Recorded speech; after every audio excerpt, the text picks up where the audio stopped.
The most hated star of The Summer I Turned Pretty sat down for an interview with the New York Times. And in the very last question, Gavin Casalegno was asked, why do you think women older than 18 are really resonating with this show? Gavin chalks it up to this sort of nostalgia where women 25 to 54, this key demographic that's eating this show up, gets to reminisce about their tranquil summers. I don't think he could be more wrong.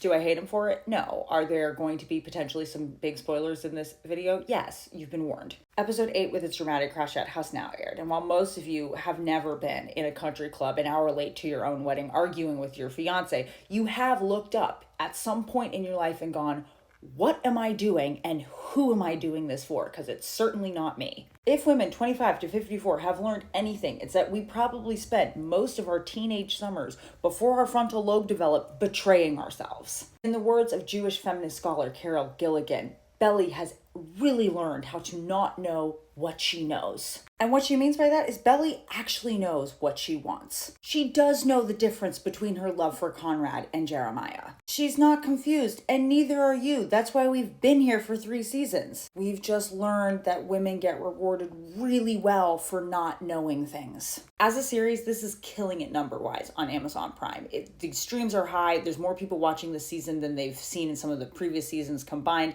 And the central drama about who will Belly choose between these two brothers, she loves them both, but for different reasons, is going strong. We knew the teenage Belly torn between what other people expected for her and what she wanted for herself. We are in a bit of a different situation with season 3. Belly is making her own decisions, but she's also justifying and settling over every single one of them. And we're not seeing the actions of a child here. She is setting up her young adult life and trying to do the mature, financially responsible thing. But that's also part of the problem because she's doing all this in the name of maturity, the kind of maturity her fiance is not showing back in return. And if episode 7 and 8 have shown us anything, is that there's a difference between being mature and realistic about romance and the struggles that come with a mature relationship and the ways people just sometimes settle into what is and make do.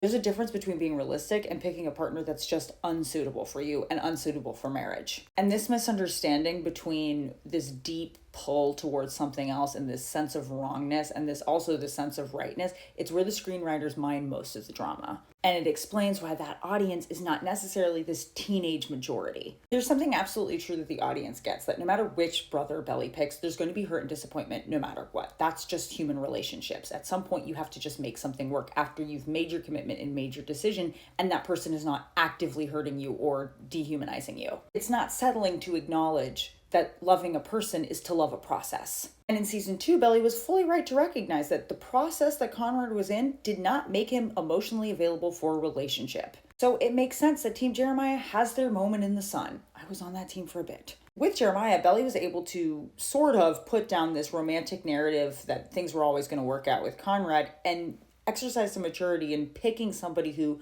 was interested in her, who was pursuing her, who was open about his desire for her. Now, you and I could talk about how, did it have to be the brother? No, it didn't, obviously. It would have been great if in this time period she waited for Conrad to sort himself out. She laid down some boundaries. She could have said, this is what I want from you, Conrad. Hopefully I'll be available when you come back and you're ready for that. And she could have dated somebody else. True, we all acknowledge that. Because of course now things are complicated because Conrad has come back with his therapy sessions booked, his job, his life together, the fact that he's emotionally mature and financially mature, and you're engaged to his brother. But alas, Jenny Han, you put us in this position, we're going to see it through. The book fans have an edge on the audience here because the book fans know that Belly's internal monologue during these scenes where there's this back and forth as we prepare for this disastrous wedding is that Belly is actually having some serious realizations that she's picked the wrong guy. She knows she's always going to love Conrad. Conrad's the guy she wants. Jeremiah's the guy she loves and cares for and can make it work with. Is that fair to Jeremiah? No, it's not. And she thinks she can get through with this. But then in episode 7, we have this yearn fest of the century from Chris Briney here. And she realizes, oh my gosh, he has never stopped loving me either. And Conrad makes some good points. Look, my brother's not mature enough for you. He literally cheated on you like 3 months ago. And then these facts that Belly knew from previous episodes in this season is that Jeremiah is the kind of guy you date in college and then you break up with if you want a young, mature marriage. But we've already pushed past so much that now it's really hard to let the truth of those facts bubble to the surface. And that might not kill teenage audiences. They've never been there. But for us older people in the 25 to 54 category, we're like, yes, we know this. And this is where Carol Gilligan says our kind of gendered ethical decision making kicks in.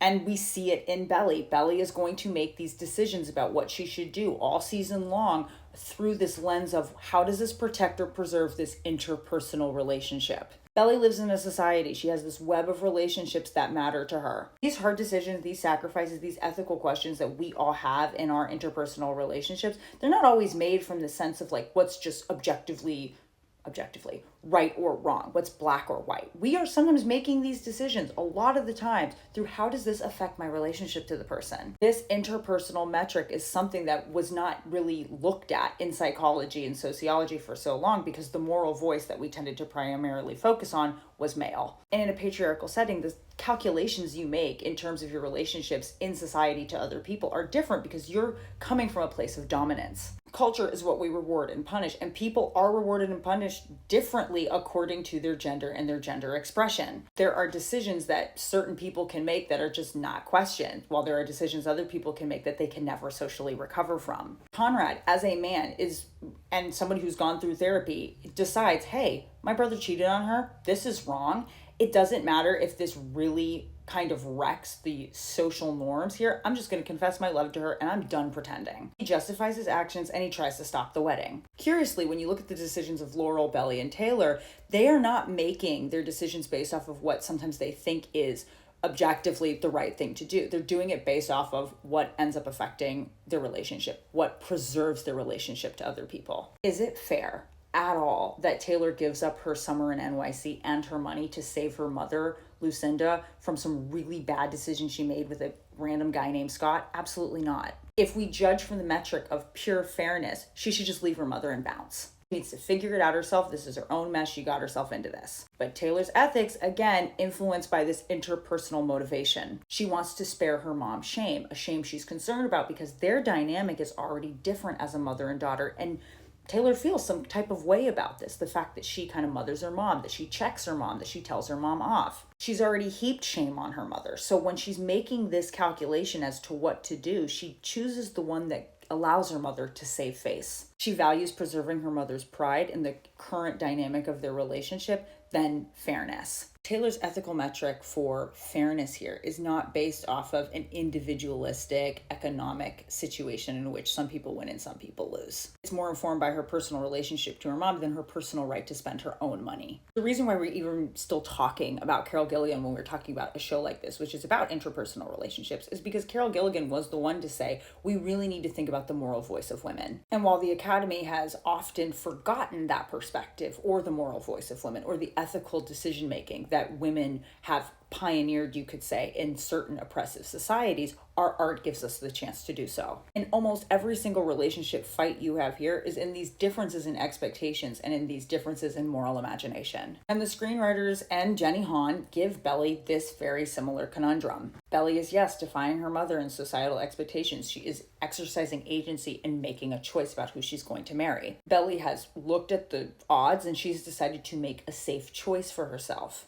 But where this goes wrong is where episodes 6 and 8 get their dramatic power because Belly is using maturity to cover up the truth she already knows. She is making choices over and over again to simply preserve her relationship to Jeremiah and Jeremiah's feelings. And the cost is Paris. It's her peace. It's her hopes and dreams and the fact that she's not being respected in a partnership where someone can't even be bothered to tell her that he's taking a job that's going to affect their future. Jeremiah loves Belly, but he doesn't love her maturely. This relationship is successful because Belly continually lowers what she needs for security. And Belly is right. Love is sacrificing. Sometimes people do give up PhDs in Paris for the people that they love. But Belly refuses to know this other truth, that some guys they're just not the partners you sacrifice that for. Belly is deep down afraid to know what she knows, which this is not the match for her. She will always love Conrad, and again, it's not fair to Jeremiah. And it's that silencing that resonates most with this show's most engaged audience. The women who know the moral calculus of preserving the relationship in front of them. The social pressure to make the narrative neat and to do the right thing for the wrong people. Women in America were rewarded for being team players. The scariest part of all this is Belly is ultimately not the one who calls it all off. It's the men who decide to know what they know. Conrad says, I'm done pretending. Jeremiah says, I'm done pretending this doesn't bother me. The men choose themselves in their moral framework. And the first time we see Belly do this is at the end when she books that trip to Paris. This isn't about nostalgia. It's about recognition.